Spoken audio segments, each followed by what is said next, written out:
మమత, నీకు అన్ని తరగతిలో నచ్చిన పాఠంలో ఒక పాఠం పేరు చెప్పు.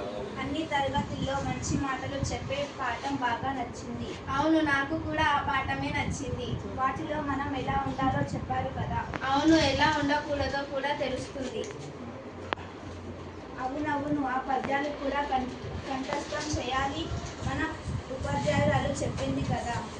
నేనైతే అన్ని తరగతుల్లో చేసుకుంటూ వస్తున్నాను. నేను కూడా చేస్తున్నాను. అవి చెప్తే మా అమ్మ నన్ను మెచ్చుకుంటుంది కూడా. నేను పద్యాలు బాగా పాడానండి, నాకు బహుమతి కూడా వచ్చింది. అవును, నిజమే. అందుకే ఈ పద్యంలో వాటి గొప్పతనం గురించి మనం తెలుసుకోవాలి, అందరికీ చెప్పాలి. ఉప్పు కప్పు రంగు నొక్క పొలిక నుండు చూడ చూడ రుచుల జాడ వేరయ పుచ్చినందు పుణ్య పుచ్చులు వేరయ విశ్వదాభిరామ వినురవేమ. చాలా బాగా పాడావు, నాకు చాలా నచ్చింది. చూసారా పిల్లలు, పద్యాల్లో ఉన్న నీతులు కూడా మనం పద్యాలతో పాటు నేర్చుకుంటే సమాజం ఎంత చక్కగా ఉంటుందో, మనకి ఎంత చక్కగా మంచి మాటలు తెలుస్తాయో.